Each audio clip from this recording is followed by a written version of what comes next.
일생 동안 당신이 반드시 읽어야 될 100권의 책, 일당 100, 늦여름 특집.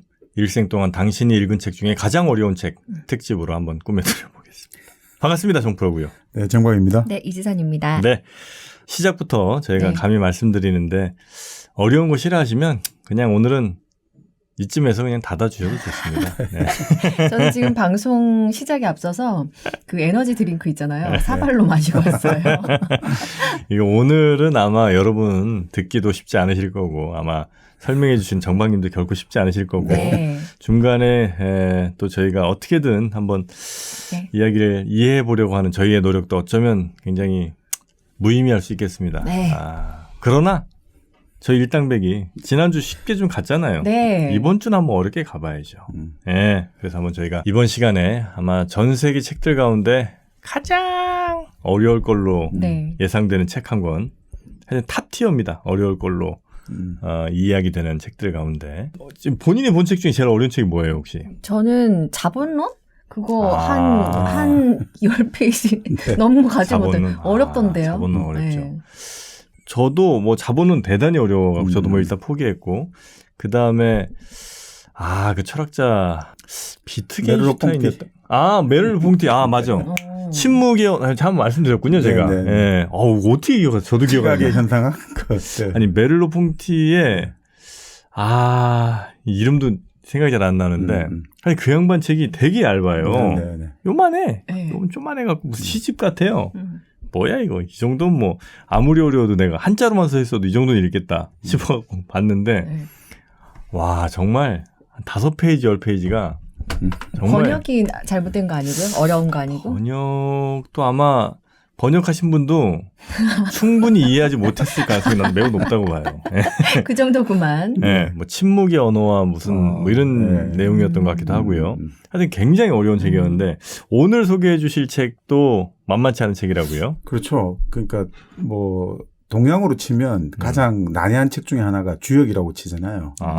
그 서양의 주역에 해당되는 가장 난해하고 그리고 삼라만상 이 사람부터 우주까지 모든 걸 다루고 있는 책 바로 이제 헤겔 게오르그 헤겔의 정신현상학 이렇게 볼 수 있죠. 네. 정신현상학. 네. 헤겔? 네. 안 어울릴 것 같은데 헤겔이면 좀 정반합 아닙니까? 맞습니다. 변정법 유명하죠. 정반합 그 노래도 있잖아요. 노래요? 왜 저기 제키인가 누구의 노래 있어요. 그래요? 정반합? 네, 정반합이 또 있습니다. 하여튼 뭐 헤겔의 정신현상학이요. 네네. 뭐 이 정도면 괜찮을 것 같아요. 제목은 뭐 이렇게 어렵지 않을 것 같은 느낌인데 제가 좋아하는 또 부류거든요. 이런 정신현상학 뭐 이런 거. 이게 어렵다고들 얘기를 많이 해요. 그렇죠. 이게 왜냐하면 이게 결국 서양 철학에서 보통 우리가 3대 주제하면 형이상학, 메타피직스, 존재의 본질이랄까, 존재의 의미랄까, 그 눈에 보이지 않는 것들 이런 것들을 추구하는 게 하나 있고 또 이제 인식론이 있죠. 우리가 안다는 것, 우리가 안다는 것의 이제 정당성이라고 해야 될까 이런 것들을 찾아보는 삶의 의미 그리고 그런 것들 한계 이런 것들을 공부하는 학문이 있고 또 하나가 이제 일종의 윤리학이죠. 사람이 실천을 해야 되니까. 근데 이 3대 분야를 다 이제 다루고 있고 거기에다가 역사, 문학, 종교, 예술 다 다루고 있는 거죠. 그래서 결국 이 책이 나중에 보면 결국 기독교를 의식하고 썼던 책일 수 있는 거죠. 결국 이게 정신현상학이라고 하는데 결국 정신이라는 게 결국 나중에 보면 결국 이제 어떤 분들은 결국 기독교에서 성령이죠. 스피릿, 홀리 스피릿 하고 이제 연결되는 의미로서 이제 정신, 가이스트다. 이렇게 이제 볼 만큼 이 서양 전체의 어떤 모든 정신 문화를 다 담고 있다. 그러니까 그 정도로 이제 헤겔이 이걸 36살에 완성을 했는데 어마어마한 책이다. 그리고 이제 번역이 사실 우리가 이제 그 우리나라에서 헤겔 가장 전문했던 분이 명지대학에서 이제 가르쳤을 임석진 선생 돌아가셨는데 근데 그분이 지금 이 한길에서 책을 정신현상학을 2권으로 번역했거든요. 근데 그걸 뭐 평생 3번 번역했다고 하는데 저도 예전에 대학생 때 읽다가 포기했고 이번에도 역시 읽다가 서문 한 150페이지 읽다가 도저히 더 이상 서문이 150페이지예요? 120페이지 30페이지 되는데 그것도 좀 힘들죠. 그리고 이제 결국 이제 최근에 이제 좀 뭐 젊은 분이라고 해야 됩니까? 한 50대 중반 전대호 선생이라고 이분이 이제 강독회를 하면서 그 해겔 그 정신현상학 강독회를 하면서 그 강의하고 했던 내용들을 지금 번역하고 같이 나온 게 있거든요. 네. 그게 있고 그다음에 뭐 이제 제가 좀 참고했던 이제 여러 선생님들은 강순전 교수, 김상환 교수, 이강모 교수 그리고 김원주 박사, 일본의 하세카와 히로시 이 사람들이 이제 해결에 관해서 그 정신현상학에 관해서 나름 해설했던 것들을 좀 모아가지고 오늘 책도 가져오신 게 5권. 지금 준비해 주신 것도 책만한 분량을 가지고 오셨는데 이거 책도 한번 소개해 주세요. 어떤 책인지 요거. 예, 뭐 여기 바로 아까 지금 저거 지금 네. 이제 빨간 책은 바로 이제 그 임석진 선생이 번역했던 그 정신현상학이고요. 빨간 책은 참 제가 좋아하는 편인데도 이건 못 읽겠습니다. 네. 네. 잠깐만 제가 한 대목만 읽어드릴게요. 네. 이 한글입니다. 우리말이에요. 하지만 이러한 필연성 그 자체, 즉 사태의 발생과 진행의 전말을 알아차리지 못하는 의식의 새로운 대상이 발생하며 모습을 드러낸다는 이 필연성만은 의식의 배후에 도사리고 있는 우리에게만 간취될 수 있는 것이다. 그리하여 의식의 운동 속에 경험의 와중에 있는 의식에는 보이지 않는 그 자체로 있는 것, 즉자 존재 또는 우리에 대해서 있는 것, 대자 존재라는 요소가 스며들게 된다. 그러나 또한 우리에게 드러나 보이는 사태의 내용은 의식에도 주어져 있으므로 우리가 파악하는 것이라고는 다만 사태의 형식을 이루는 순수한 생성작용일 뿐이다.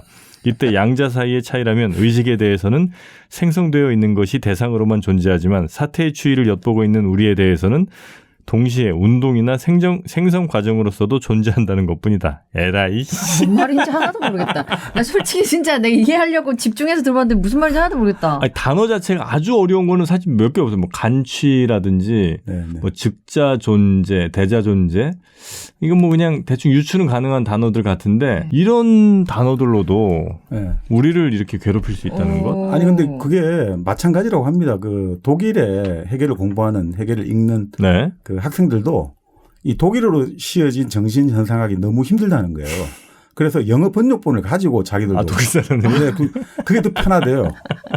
그러니까 아니 사실 우리도 그렇잖아요. 동양 저도 주역 이런 책들이 어렵지 않습니까? 근데 영어로 번역할 때 더 북 오브 체인지 하면 딱딱딱 오잖아요. 주역 하면 무슨 뜻인지도 힘들었는데 영어로 번역이 더 북 오브 체인지 이렇게 하니까 딱 들어오고 뭐 예를 들어 가지고 우리 번역할 때 오성 이런 말 하잖아요. 오성이 뭔가 한자로 너무 어려운데 영어로 보니까 understanding. 오성은 이해하는 능력이구나. 그러니까 오히려 영어 같은 경우가 물론 단어 문제만 아니고 그 논리를 설명하고 이런 것들이 오히려 여러 가지 그 문법 구조가 오히려 설명이 편한가 봐요. 그래서 독일 학생들조차도 영어 번역본을 펴놓고 공부할 정도로 이 문장 구조가 좀 난해하고 또 이게 결국 이제 해겔이 36살 때 처음 이제 쓴 책이기 때문에 그 이 정말 큰 그 책으로 이제 해겔의 가장 큰 이제 책 하면 뭐 대논리학도 있고 그렇긴 합니다만 저 정신현상학 36살에 쓴 저것들이 결국 이 해겔을 그리고 결국 종합적으로 알려주는 또 책이 되니까. 네. 그러니까 젊을 때 또 처음 쓰고 이러면 아무래도 좀 문장이 거칠고 좀 난해하고 그렇게 힘이 좀 들어가고. 그런데 이제 그런데 생명력이 더 넘친다고 하죠. 그러니까 오히려 사실 또 위대한 작가들의 작품은 20, 30대 썼던 것들 보면 뭐 문법적으로라든지 이런 건 틀린 것들이 많은데 오히려 그 내용이 중요한 거죠. 내가 무엇을 여기서 말하고 싶은 게 있느냐. 그게 결국 중요한 거니까. 맞아요. 그럴 수 있어요. 네. 막 그때 막 나리선 이런 본인의 논리라든지 뭐 이런 것들이 약간 좀 나이가 들면서 조금 뭐 이런 일 겪고 저런 일 겪고 하면서 좀 무뎌지거나 아니면 좀 둥글게 둔 게 마모되는 경우들이 좀 있더라고요. 그렇죠. 그래서 저는 뭐 한 20, 30대 막 정말 막 이렇게 혈기왕성할 때 쓴 그런 글들을 오히려 더 좋아하기는 합니다. 네. 그러니까 해겔 같은 경우는 저 정신현상학 서문에서 그 당시 해겔을 많이 이제 좀 돌봐줬던 친구가 있거든요. 그 독일의 당시 철학계 아주 잘 나가는 길이나였던 셸랭이라고 그 해겔보다 한 4살 어렸단 말이죠. 네. 근데 해겔을 되게 돌봐줬거든요. 같은 티빙겐 대학교를 다녔고. 이 사람은 잘 나가는데 해겔은 좀 상대적으로 떨어지니까 자기가 그 예나 대학교 이런 강의 자리도 많이 봐주고 했는데 그 해겔이 정신현상학 서문에서 바로 셸링이라든가 이런 사람들은 엄청나게 공격을 해버리거든요. 왜냐하면 학문의 세계는 선배 후배가 덮친 거 없는 거예요. 학문의 세계는. 아, 은혜를 왼수로 갚아요? 아니 근데 그거는 다른 문제니까. 학문은 진리를 추구하는 거니까 진리 앞에 선배 후배를 따지면 안 되는 거죠. 그래서 셸링이 딱 그 대목 읽고 나서부터 관계를 끊어버렸죠. 세배라고 관계를. 아니 끊어버릴 정도로. 네. 그만큼 이제 절교할 만큼 대단한 이게 나와 있는 거죠. 그러니까 이 비판에는 성역이 없다. 이걸 보여주는 거죠. 그러니까 이 책을 뭐 꼭 우리가 이걸 어떻게 전문가가 아닌데 다 읽겠냐 하는데 요즘 같은 시대가 사실 정말 세계적으로 아주 분열과 갈등이 최고조에 달하는 시대잖아요. 네. 원래 인간의 역사에서 인간의 역사를 괴롭히는 사신, 세 명의 사신이 있는데 첫 번째가 뭐 질병, 전염병이죠, 역병. 두 번째가 기아, 굶주림. 세 번째가 전쟁. 그러니까 지금 이 세계 이 세 명의 사신이 동시에 지금 세계를 덮치고 있잖아요. 전쟁이 일어나고 있고 코로나19 되고 있고 또 그걸로 인해서 지금 전 세계 밀이랄까 여러 가지 지금 우리 식량 여러 가지 우리가 된다고 하는데 그러니까 이 와중에 이 분열과 갈등이 이렇게 최고조에 달할 때 결국 해겔이 정신현상학에서 보여준 게 뭐냐면 결국 그런 분열과 갈등이 얼마든지 통합할 수 있다고 본 거거든요. 좀 더 이것들이 한 단계 이 절망과 고난의 길로만 보이는데 이것들이 또 한 단계 높은 수준에서 지향된다고 하죠. 지향이란 말을 쓰는데 지향되어 가지고 또 높은 단계 통합될 수 있다. 그런 면에서 이제 해겔이 바로 이 책에서 보여주는 그 변증법적인 방법들 이게 지금 가장 우리한테 좀 필요한 거 아닌가. 통합으로 나아가는 변증법. 이렇게 어려운 책을 내가 직접 읽는 것보다 좀 풀이 되어 있는 책이거나 그렇죠. 가져온 풀이 되어 있는 책이거나 일당백을 들으면서 좀 이해하고 읽으면 좀 나을 것 같아요. 그렇죠. 그래서 뭐 전대호 선생의 해겔 원전 강독 번역도 하고 이제 해설을 한 거 이것도 참 좋은 것 같고요. 그리고 뭐 이게 이제 이건 청소년을 위했다고 하지만 제가 보니까 상당히 어려운데 이것도 정신현상학 이제 김원주 박사가 이제 푸르선거 불빛에서 나온 이 책도 괜찮고요. 그리고 제가 읽기에는 가장 어떻게 보면 무난하고 해겔을 전체적으로 정신현상학뿐만 아니라 좀 읽기 쉬운 책이 이강모 교수의 다시 해겔을 읽다. 네, 이게 좀 쉬운 것 같습니다.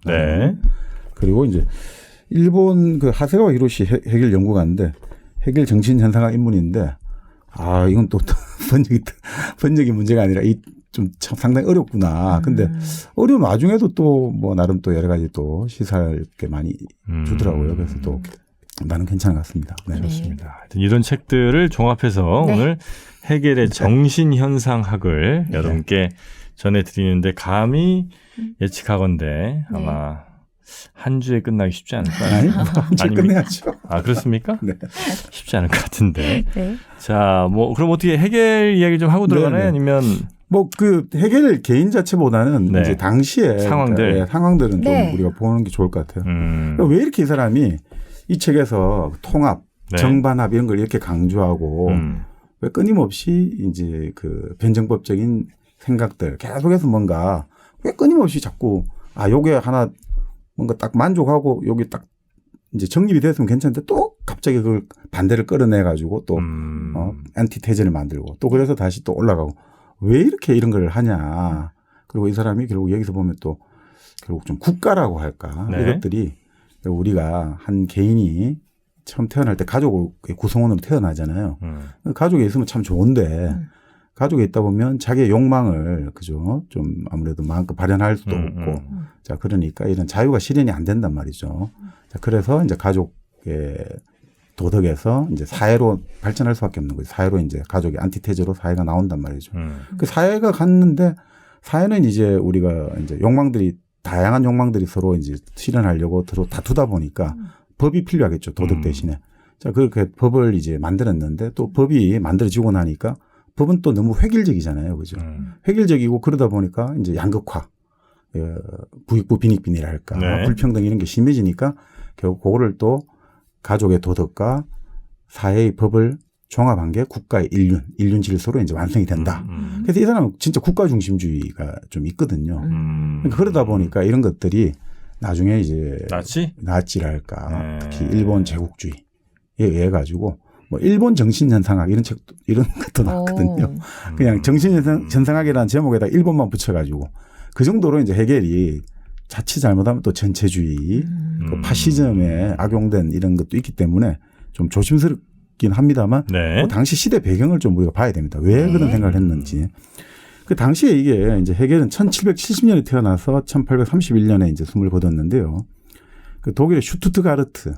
슈투트가르트. 네, 독일의 남서부죠. 네.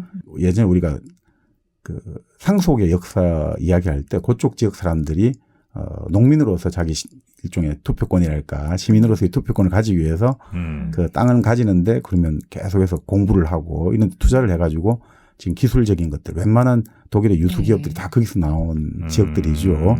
바로 거기 출신인데 당시 독일이 이 사람이 태어나고 활동할 당시에 그 독일이 당시 뭐 수백 개의 영방 국가로 쪼개져 있었죠. 그러니까 생각해 보세요. 같은 영국이나 네. 프랑스 같은 경우는 영국은 뭐 이미 뭐 그 명예혁명 통해 가지고 그 산업혁명 해가지고 그 국가가 어마어마하게 발전해 가고 있고 또 프랑스는 이제 1789년에 프랑스 대혁명을 일으켜가지고 모든 사람은 자유롭고 평등하게 태어났다 이런 인권선언을 딱 발표하고 나폴레옹 법전 만들어주고 척척척 사회가 이제 새로운 진짜 근대 국가로 나아가는데 독일은 지금 뭐 하고 있냐 이거죠. 독일은 그때 이야기가 우마차가 다니는 거예요. 지금 저 영국 같은 데는 이제 전기기관차, 기차가 다니는데 여기는 계속 우마차가 다니고 있고 영국에서는 방적 공장에서 지금 기계로 인해 가지고 대량으로 실을 척척척 잡고 뽑아내는데 독일에서는 물레 돌려 가지고 이 와중에 이제 독일의 당시 귀족들은 사치스럽고 그리고 뭐 이런 혁신에 이런 건 없이 계속해서 흥청망청 지내고 있고 독일의 백성들은 완전히 그 무거운 세금 부담으로 뭐 정말 식물처럼 그냥 간신히 뿌리만 받고 살아가는 실정이고 그 당시 대학을 나온 지식인들은 뭐 할 게 없잖아요. 그죠? 그러니까 부자들의 가정교사, 부자 집에 들어가서 가정교사 하면서 운 좋게 이제 관리 자리 하나 얻으면 막 그냥 그것이 가장 그러니까 이 사람들이 지금 막 이 지식인들이 부글부글 끓고 있는 지점이었죠. 자, 그럴 때 이 사람이 이제 활동할 때 프랑스 혁명이 이제 1789년 딱 일어났지 않습니까?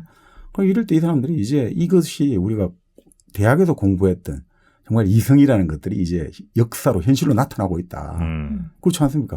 맨날 우리는 지금까지 인간은 자유롭고 평등하다. 그게 말이 되겠습니까? 그 당시 귀족이 있고 왕이 있고 황제가 있고 교회가 있고 교황이 있는데 그런데 딱 이 프랑스 대혁명의 인권 선언문이 그렇게 나온 거죠. 그러니까 진짜 교과서에서 공부했던 우리가 대화와 토론에서만 주제로 삼았던 것들이 이제 현실로 나타나니까 이 감격이란 거는 뭐 이루 말할 수가 없었겠죠. 그러니까 이 사람들도 독일에서 바로 우리도 이런 어떤 이성이 현실로 되는 그런 사회를 만들겠다. 네. 만들고 싶다. 이런 욕망들이 들끓기 시작한 거죠.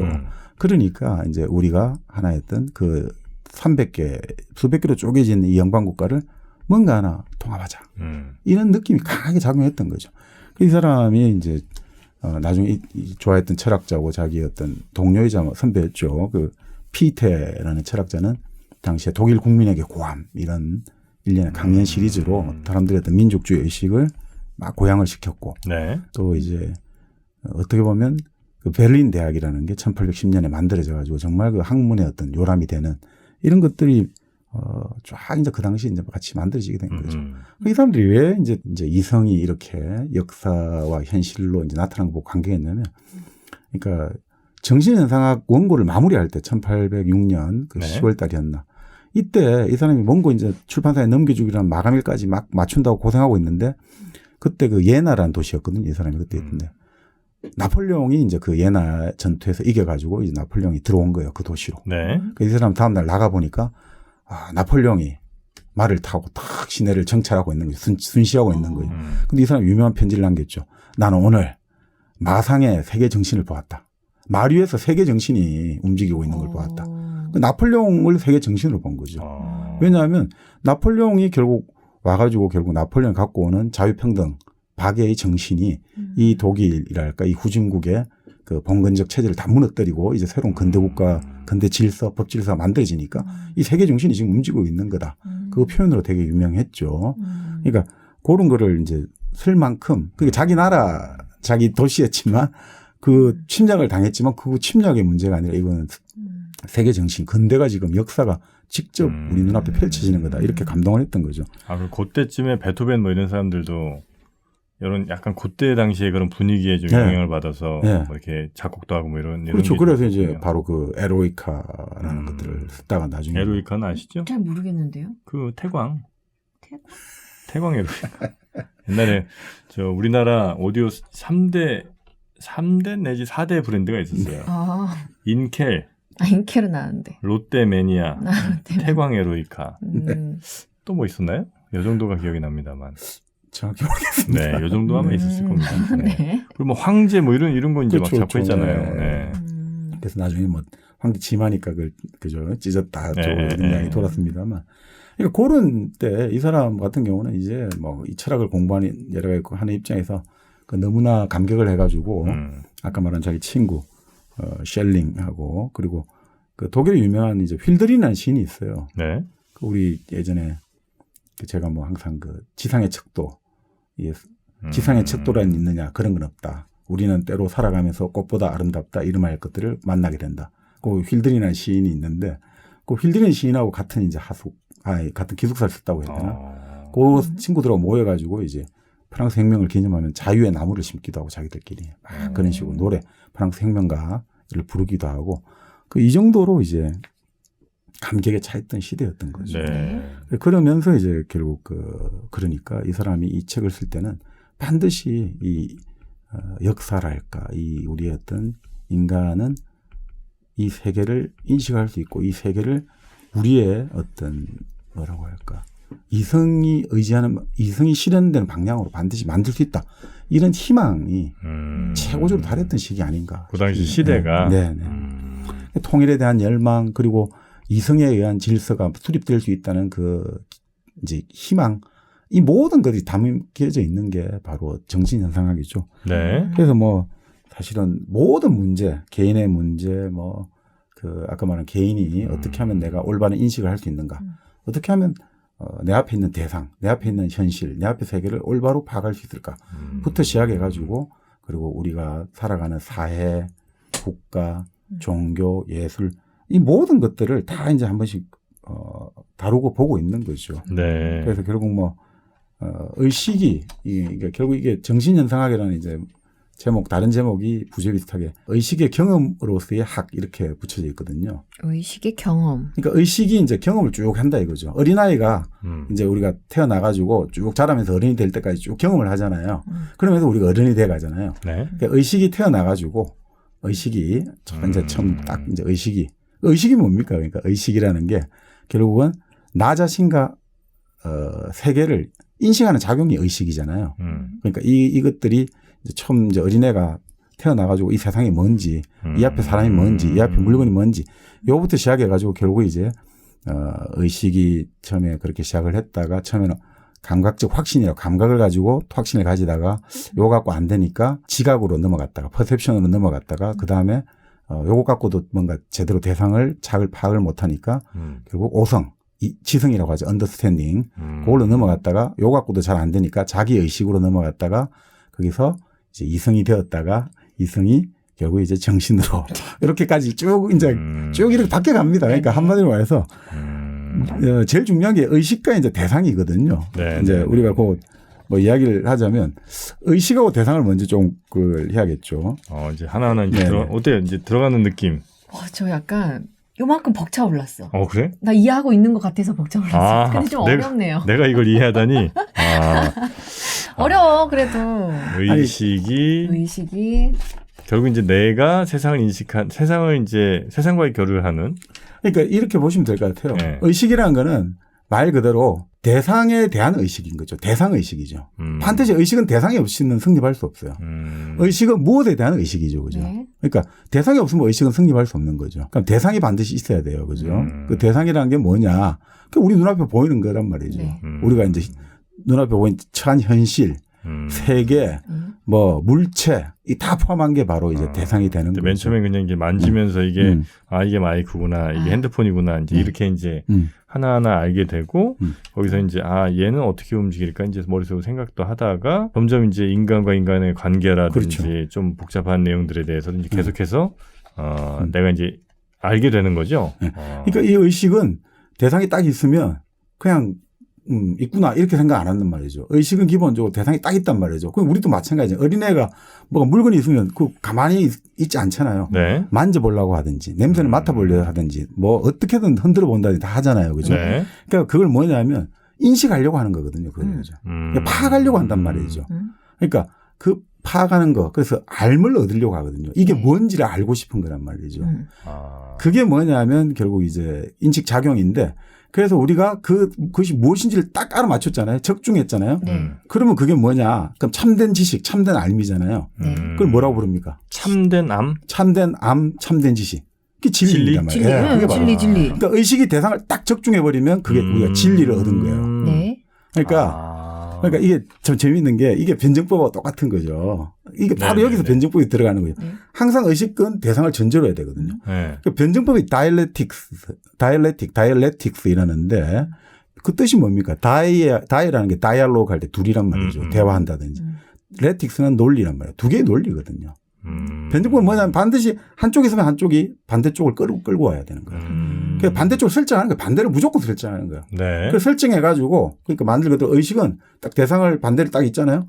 그럼 저놈을 내가 알기 위해서 뭐 거리를 두고 보고 이렇게 생각하지 말고 이게 서양적으로 생각하면 저 일본 사람의 글에 나오는데 격투를 한다고 생각하면 되는 거예요. 의식은 대상이 달라붙어 갖고 이놈이 뭔지 한번 네가 이기나 내가 이기나 하면 격투를 하고 있는 거예요.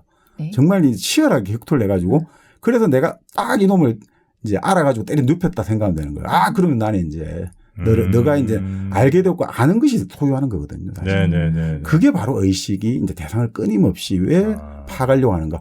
아는 것이 결국은 소유하는 거다 이거죠. 그래서 서양 철학에서 가장 큰 문제 중에 가장 큰 그게 인식이거든요. 인식. 네네네. 인식을 한다는 게 결국은 소유하는 거예요. 우리가 법칙을 안다는 게 뭐냐 이거예요. 법칙을 알면 내가 아는 것이 힘이 되는 거잖아요. 그러니까 바로 의식은 그래서 대상에 대해서 기본적으로 끊임없이 인식하려고 그러고 끊임없이 이게 맞는지 안 맞는지를 확인하려고 그러고 그래서 딱 적중을 할 때 그것은 우리가 이제 진리를 찾으면 이제 우리는 올바른 이제 알을 얻은 거죠. 진리를 얻게 되는 거죠. 제가 이제 얼마 전에 네. 식당 가서 이렇게 고기를 먹는데 아 그때 확실히 느꼈어요. 거기에서 뭔가 깨달으셨군요. 네. 아 이건 고기가 아니다. 소선당 한우야말로 진짜 고기다. 그 전까지는 내 소선당 한우를 먹을 때 이 느낌이 없었거든요. 네네. 아 그냥 고기는 맛있는 거다 생각 정도 했었는데 네. 그리고 바로 대치되는 누군가를 먹을 때 비로소 이제 알게 되더라고요. 갈비탕과 격투를 하셨군요. 격투를 했죠. 네. 아 이건 고기 아닌데 내가 지금 뭘 씹고 있는 거지? 그렇죠. 그런 강력한 그 암. 이제 나는 그래서 그 진리를 깨닫고 난 이후에는 이제 이 소선당의 맛을 내 것으로 만드는 거죠. 그것이 바로 소선당 한우, 툭불 한우잖아요. 네네. 예, 그 다른 고기에서 맛볼 수 없는 그 툭불 이게 저 생각보다 물론 이제 우리 씹는 느낌 이것도 굉장히 중요합니다. 예, 그런 거에 플러스 육향이라고 할까요? 아, 그게 굉장히 중요합니다. 네. 그게 그냥 생기는 게 아니더라고요. 예, 아주 최고급 지방과 숯불이 절묘하게 만났을 때 그때 바로 이 소선당 한우의 진짜 맛 이런 거 여러분 느낄 수 있거든요. 자 이제 여러분도 혹시 엉뚱한 고기에 속아오셨다면 이제는 진리를 찾아가야 될 때입니다. 맞습니다. 예, 한우 맛의 진리 네. 2플러스 네. 소선당 한우와 함께 하시기 바랍니다. 소선당 소유하십시오. 소선당은 여러분의 것입니다. 네. 그건 맛을 보고 알면서 가질 수 있는 겁니다. 너무 고급진 광고였습니다. 네, 모르면 그만 몰라요. 네네. 못 가진 거예요. 네네. 네. 아, 정말 철학적 광고십니다. 고맙습니다.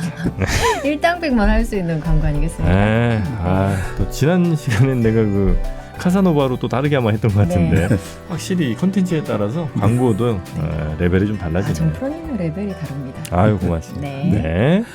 자, 그러니까 이 책의 큰 구성은 이제 A 의식장 그리고 B 자기 의식장, 의식장, 예, 이 장이 챕터. 예. 의식장. 그리고 이제 그 다음에 자기 의식 챕터, 그 다음에 시 이성 챕터가 있거든요. 시? 예, 시 해가지고 A 의식, B 자기 의식, C 하지 말고 C라고 해주십시오. A는 의식, A, B, C, B는 네. 자의식, 자기의식, C는 의식. 이성. 근데 이성인데 여기에 C에서 또 이게 쭉 이게 C에서 4개가 나옵니다. 네. AA 이성이 있고, 예? AA 이성. AA 이성? 네. 그러니까 C에 들어있는 소챕터죠. 네. 그러니까 이성이 있고 그다음에 정신이 있고 종교가 있고 절대지. 이렇게 이제 C라는 큰 챕터에 또 네 개의 소챕터가 들어있는 거죠. 네. 이성, 정신, 절대지. 이성, 정신, 종교, 절대지. 아, 이런 종교도 식으로. 있고, 네. 종교, 절대지. 그러니까 뭐 그렇게 그 A 의식에는 기본적으로 아까 말씀드린 그 우리가 아까 감각적 확신 그리고 지각 그리고 오성, 지성이라고도 하죠. 이렇게 네. 돼 있고 B 자기 의식은 자기 의식이 나오고 그다음에 이제 그것들이 결국 이제 C에서는 이성으로 해가지고 네. 이성, 정신, 종교, 절대제가 이렇게 쭉 이제 한마디로 정신이 정신으로 최종 드러나기 위해서 이게 쭉 거쳐가는 과정인 거죠. 의식이 이제 쭉 이런 경험을 통해 가지고 결국 나중에 정신이 된다. 네. 정신으로 결국 자기 자신을 인식하게 되는 거죠. 그러니까 아이가 자 태어났단 말이죠. 쭉 자라간단 말이죠. 사춘기도 거치고 고민도 해보고 야 옛날에는 자기 막 이게 세상이야. 내가 이 세상 모든 거 아는 것 같아 했다가 또 한 몇 년 지나고 나서 내가 그때 너무 지금 생각해 보니까 낯뜨겁다. 그렇죠, 그렇죠. 그런 막 그냥 이불 킥하고 싶은 그런 것도 그런 걸 다 거쳐갖고 나중에 이제 어른이 되고 노년이 되잖아요. 네. 그래서 정신이라는 거는 결국 이 모든 게 다 정신인데 네. 근데 이제 의식부터 이 모든 게 다 담고 있는 게 정신인 거죠. 그게 나중에 이제 딱 노년이 되니까 그래 내가 쭉 해고를 해보는 거죠. 내가 어릴 때는 의식일 때는 요걸 했고 자기의식일 때는 요걸 했구나. 그런 것들이 다 나였구나.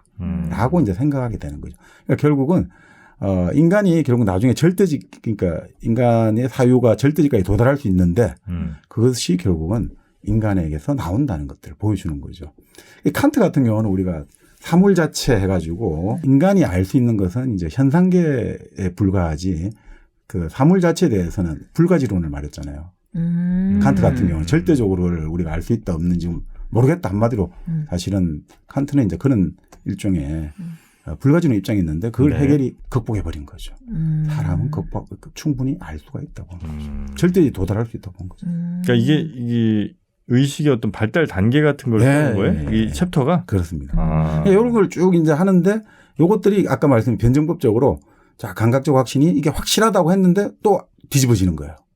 야, 확실하다 했는데 해결을 보여준단 말이에요. 요렇게 하니까 또 뒤집어져 가지고 이거 안 되겠지. 그럼 다시 또 이제 뭘로 갈까? 우리 감각적 확신 갖고 안 되니까 지각으로 가자. 그럼 지각에서는 그래 이제 사물을 내가 이제 구별할 수 있고 확실하게 할 수 있댔는데 또 그거 갖고 또 뒤집어 가지고 네. 또 지성으로 가고 또 지성에서는 쭉 가가지고 자 이제는 확실히 알 수 있겠지. 우리가 이제 지성으로 세계를 알 수 있다. 이제 진리를 얻었다고 생각했는데 또 그게 세계를 못 얻는다는 걸 또 뒤집어서 보여주고. 그래서 마지막에 절대지. 그래 또 자기의식 갔는데 자기의식에서 또 뒤집어지고. 네. 그래서 이제 우리가 이성으로 갔고 그 이성에서 결국 이제 정신으로 가게 되는데 그 정신에서도 이제 그 하나의 어떤 종교의 형태로 나타나고 예술의 형태로 나타나는데 결국 마지막에 이제 절대지로 도달하는 것들을 보여준 거예요. 네. 그래서 이제 그런 식으로 그러니까 뭐 말 그대로 이게 어린아이로 치면 우리가 어릴 때 이게 처음에는 판단을 잘 못 하잖아요. 네. 막 내가 지금 배가 고프고 내가 아프고 내가 슬프고 이게 뭔지 판단을 잘 못 하잖아요. 그냥 현상적으로 우리가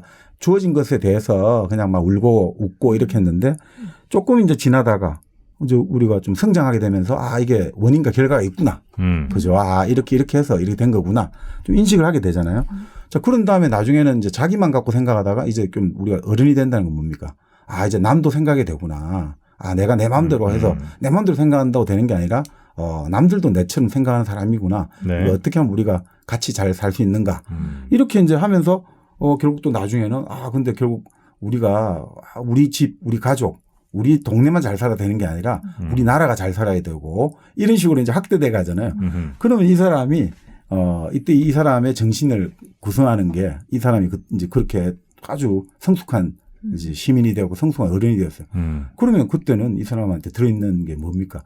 예전에 그 사람의 모든 게 들어있지만 단순하게 개인적인 양심이나 도덕성뿐만 아니라 정말 이 사람의 정신 속에는 국가와 사회와 역사 다 들어가 있는 거잖아요. 그러니까 우리가 정신이 마지막에 이 세계의 모든 것들, 이런 것들, 예술, 국가, 종교 이런 것들이 다 이제 정신이 펼쳐진 형태라고 하는 게 정신이 낳은 산물이라고 보거든요, 결과물.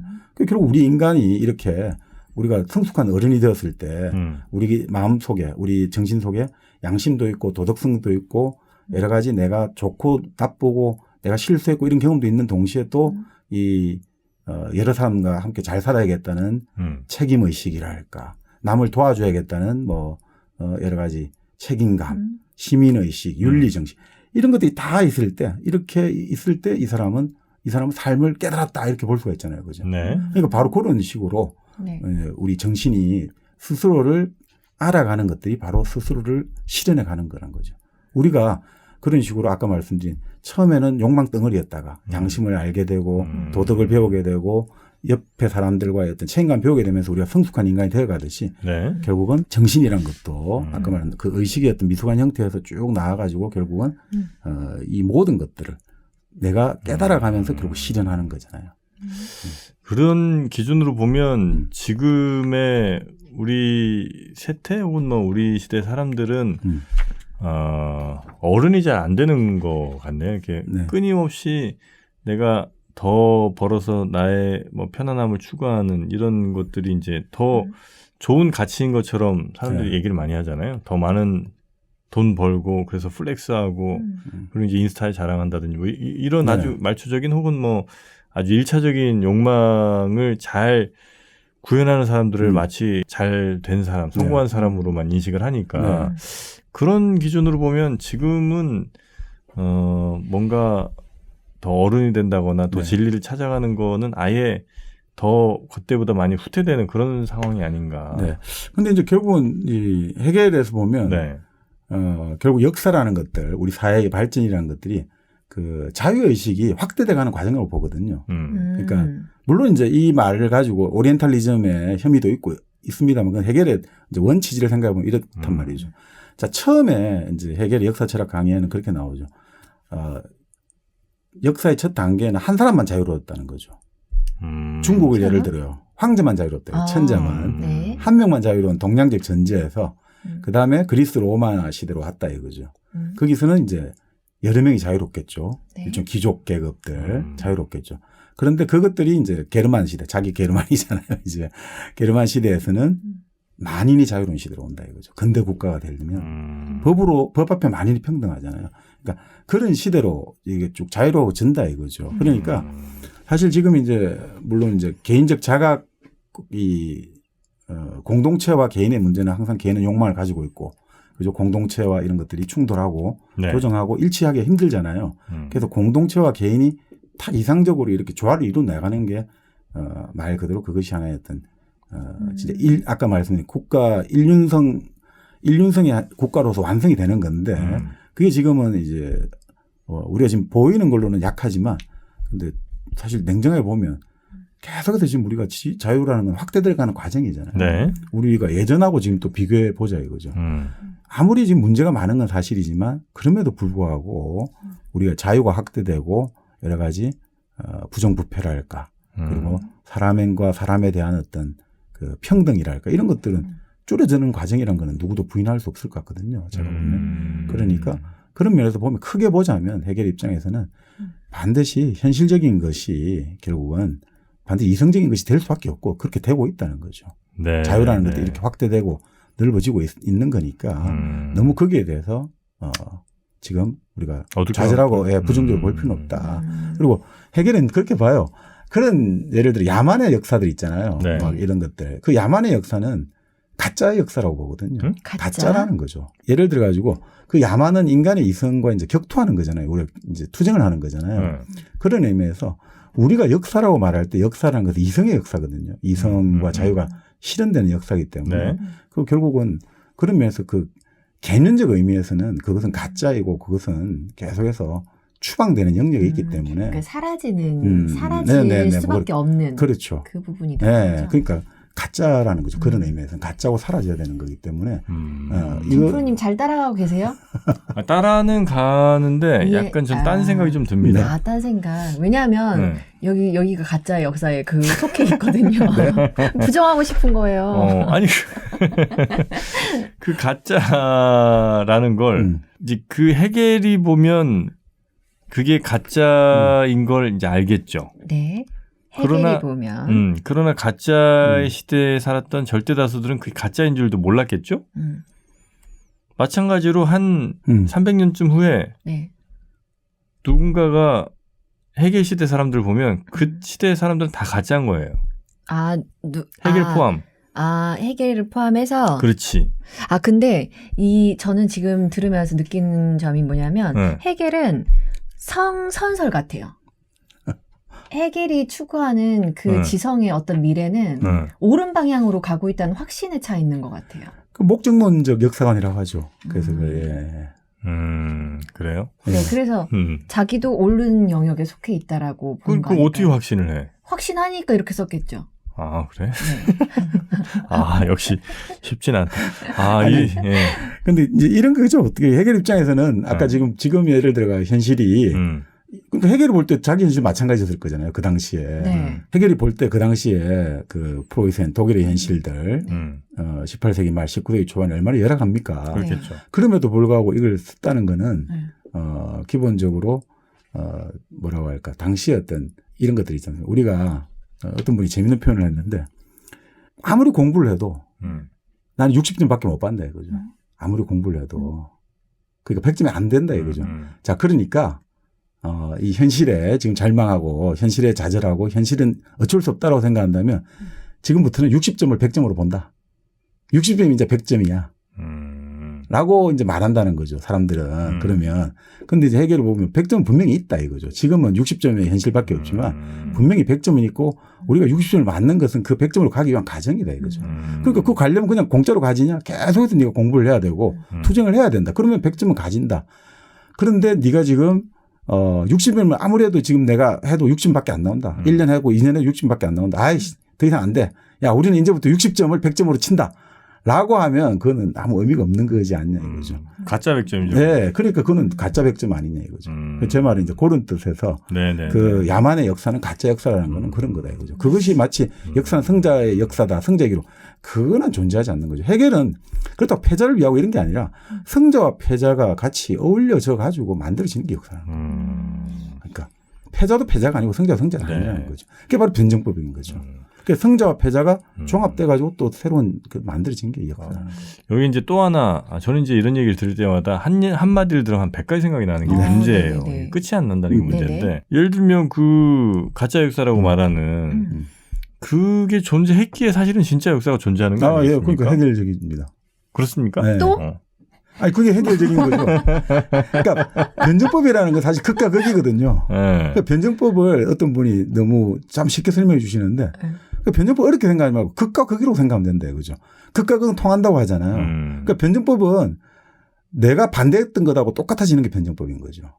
내가 반대했던 것하고 같아진다 이거죠. 무슨 말이냐면 자 진리가 있잖아요. 내가 진리로 믿는 게 있어요. 그럼 진리가 믿는 게 있으면 이쪽에서 반대가 무조건 오류를 꺼내낸단 말이죠. 그래서 이 오류하고 진리가 이제 서로 이제 모순이 돼가지고 대립을 하잖아요. 네. 그런데 요것들이 이제 결국 어떻게 되느냐. 계속해서 서로 영원히 어르렁거린 게 아니라 결국은 종합돼가지고 통합돼가지고 지향한다고 하죠. 지향. 지향이라는 게 뭐냐면 아우프헤붕이라고 하는데 합리적 핵심을 보존하는 거예요. 그러니까 이게 다 없어지는 게 아니라 없애는 게 아니라 요 나쁜 것들이 없어져 이게 아니라 합리적 핵심을 보존하고 그러니까 거둬들여 가지고 다시 올라가는 거야. 그러니까 나쁜 거하고 좋은 거를 같이 합리적인 거는 가지고 같이 올라가서 종합되는 거란 말이에요. 지향. 예. 우리가 알고 있는 지향이랑 좀 다른 건가요? 그 지향이라는 게 결국 이런 거거든요. 한 단계 더 높이 가기 위해서 안 하는 것도 지향이에요. 근데 철학적인 의미에서는 좀 더 높은 단계로 가기 위해서 요 단계를 지금 반대하는 것 같지만 더 높은 단계로 다시 살려놓기 위해서 하는 게 지향이거든요. 그러니까, 그러니까 이게 사실은 지금 말씀대로 가짜의 역사, 진짜 역사가 그러니까 그런 식으로 같이 해결은 다 같이 안고 가는 거죠. 그러니까 요즘 같은 시대에 사람들은 무조건 나하고 반대되는 입장은 다 말살하려고 하잖아요. 없애버려야 돼, 죽여버려야 돼, 말살하려고 하는데 해결은 그런 게 아니라 그것들이 같이 다 일종의 뭐라고 해요? 일란성 상둥이다. 그러니까 같은 거다 해가지고 같이 여기서 요것들 해서 같이 또 종합되어 가는 거죠. 그러니까 이제 저는 뭐 모르겠어요. 해겔이 말하는 아주 야만의 뭐 그냥 쉽게 생각할 대표적으로 보면 뭐 칭기스칸 정도 되겠죠. 그런 칭기스칸의 그 유럽 정벌이나 뭐 이런 것들이 있었기에 어쩌면 무슨 뭐 패스트니 뭐 이런 과정들을 거쳐서 유럽이 또 이런저런 변화들을 또 가져오게 됐고 결국 뭐 르네상스부터 이렇게 해가고 결국 헤겔이 태어나서 헤겔이 이런 주장을 펼치는 거 역시도 그 가장 그 야만적이라고 할 수 있는 그런 침략에 또 큰 공이 있다 이런 거 아니겠느냐. 네네. 그럼 그런 것들이 다 있어서 헤겔도 태어났고 헤겔의 그런 논리도 가능했다고 이제 저는 생각하는 바다. 책 좀 읽고 오세요. 헤겔을 이해하려면 네. 책을 읽으셔야겠습니다. 아, 하여튼 뭐 쉽진 어렵네요. 않은데. 네, 진짜 어렵네요. 아, 근데 재미는 있습니다. 아, 진짜 네. 재밌어요. 재미는 있고. 네. 그리고 이제, 모르겠어요. 헤겔이 정말 바라는 게 뭐 하나의 어떤 그런 또 지향점이 있는지 모르겠습니다. 또 단 하나의 그 자연. 네. 네. 그 우리 건강을 위한 단 하나의 또 우리 지향성 아니겠습니까? 아, 맞습니다. 이제 지향이죠, 지향. 네. 지향이죠. 네. 지향. 그래서 우리가 단자연 효소, 네, 요걸 또 한번 드셔보면 유기농 효소거든요. 유기농이라는 게 쉽지가 않고 또 여기는 그냥 유기농이 아닙니다. 유기농에도 또 유기농 플러스 바로 유로 비건 마크를 획득한 유기농이라는 거예요. 비건. 좋은 것. 비건은 뭔지 아시죠? 네, 알죠. 네, 이거는 유로 비건은 네. 유로가 붙어요. 보통 비건이 아니고 네. 생산할 때 그 생산 과정 그리고 원료 아주 철저하게 엄격한 검증을 받는 이 비건 검증에서도 가장 높은 단계 예, 역사와 전통이 있는 그런 유로 비건의 마크를 획득했기 때문에 여기는 뭐 확실한 비건이에요. 그러면은 여 끝에 있는 게 맞네. 가장 나쁜 가장 게 크리지. 여기면은 네. 제일 좋은 거에 끝에 있는. 바로 그렇습니다. 네네. 네, 단자연 유기농 효소야말로 가장 극단의 좋은 궁극의 건강, 궁극의 아름다운 맛. 아름다운 맛. 네, 여러분 몸을 여러분 몸이 지금 가장 그래, 썩었어. 가장 반대에 있잖아요. 네네네. 바로 이 반대에 있는 유기농 이 효소를 드시면서 몸을 이제 합으로 만들어야죠. 좋다. 나쁜 것과 좋은 것을 모아서 정반합으로 올라가자. 자, 단자연 유기농 효소 꼭 한번 포털 사이트에서 검색해 보시면 어떨까 싶습니다. 추석 프로모션으로 8월 20일부터 9월 12일까지 최대 50% 할인 행사도 또 준비하고 있으니까요. 이 기회도 놓치지 마시기 바라겠습니다. 네. 아직 시작은 안 했죠, 우리가 이 책을. 시작한 거 아니에요? 아니요, 시작은 아니고 시작 대충 이제 그런데 내가 얘기했잖아, 이게 한 주에 안 끝난다니까. 아니 지금 한 이만큼 나가야 되는 거 아닙니까? 아니 서문도 못 읽었어요. 아 그래요? 더 있단 말이죠. 근데 이제 우리가 아까 의식, 대상, 뭐 정신 이런 이야기 좀 드렸는데, 그러니까 뭐 이렇게 생각하시면 될 것 같아요. 이제 의식은 반드시 대상하고 짝을 이루어가 존재하고 대상이 없으면 의식은 존재할 수가 없는 거죠, 그렇죠? 무엇에 대한 의식이니까.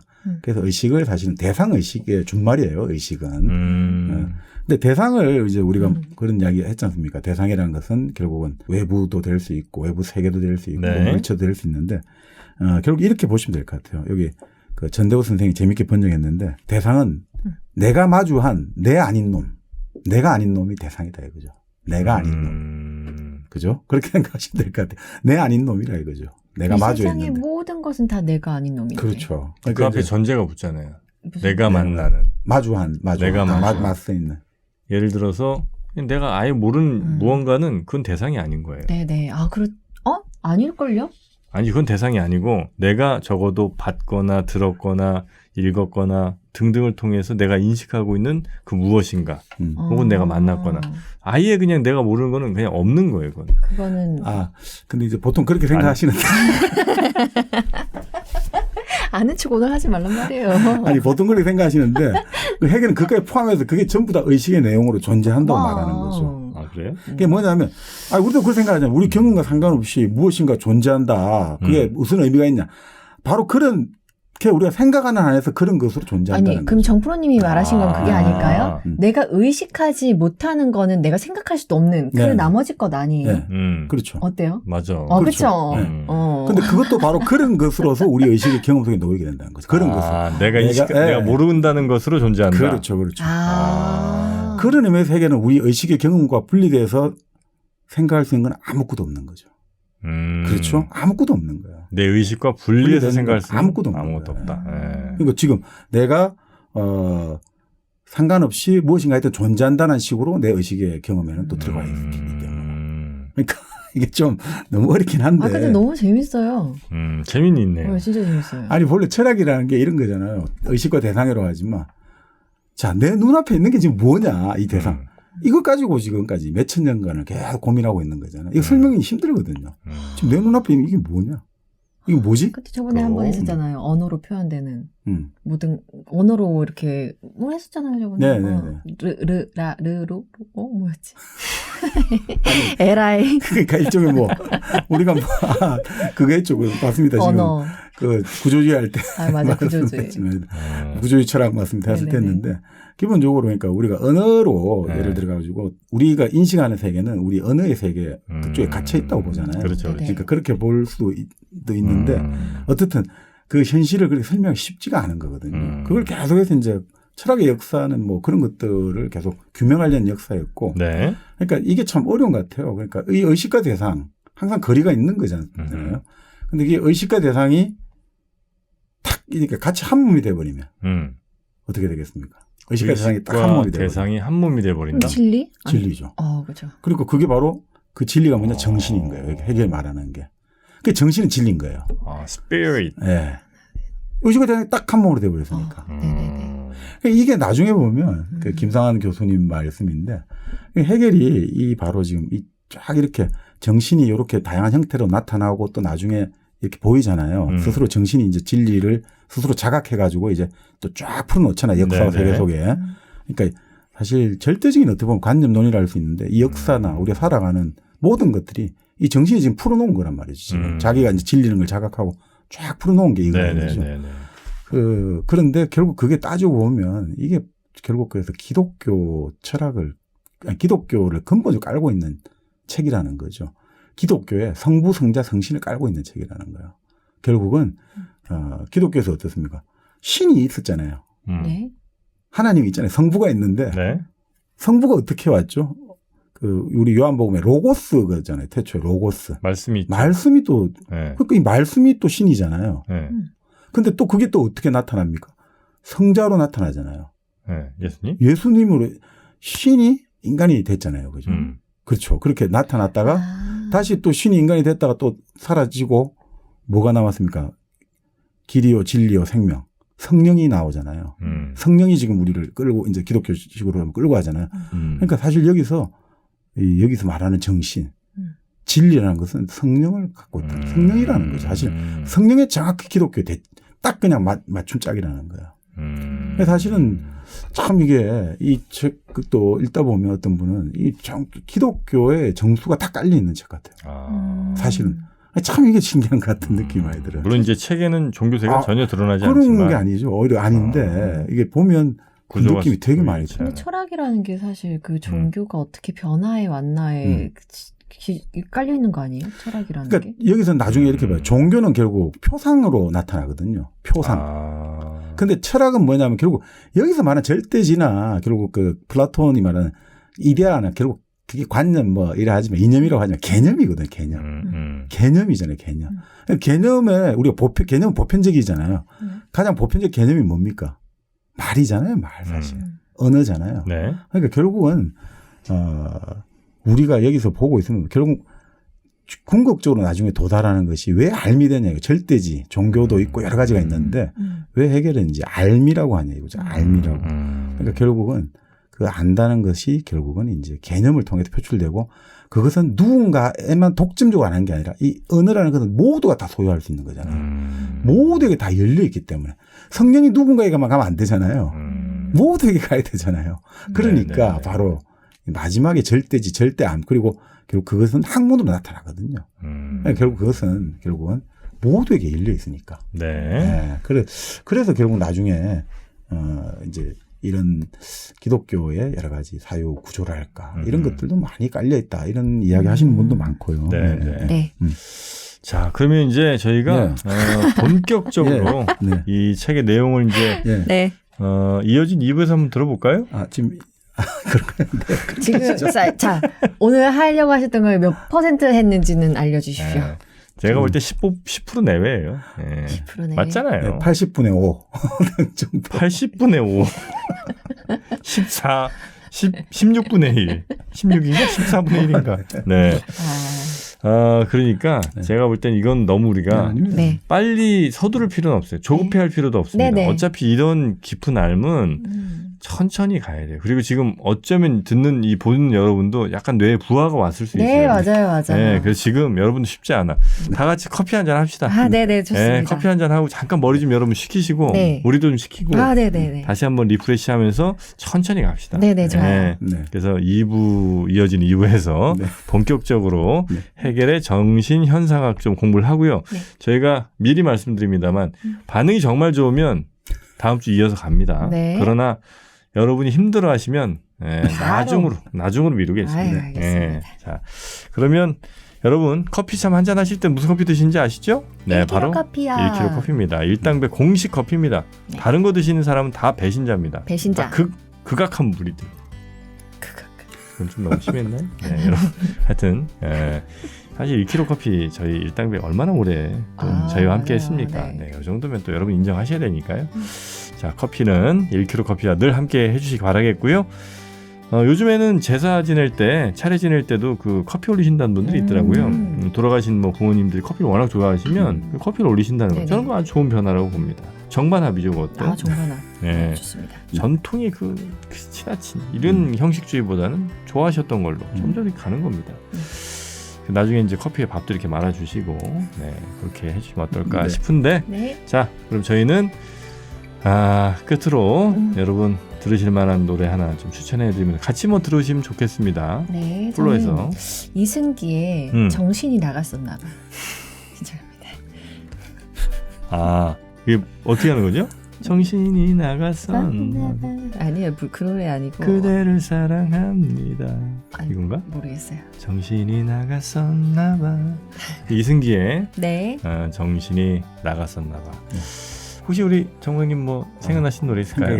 저도 생각이 안 나네. 네. 저도 뭐 지금 딱히 생각이 안 나는데 네. 이건 이번 시간은 그러면 정신 나간 노래를 한번 가보겠습니다. 네. 자, 플로를 통해서 듣는 분들은 정신이 나갔었나 봐 같이 들으시고요. 잠시 저희 쉬었다가 해겔 정말 어렵기로 소문난 책 정신현상학 이 책 본격적인 내용으로 돌아오도록 하겠습니다.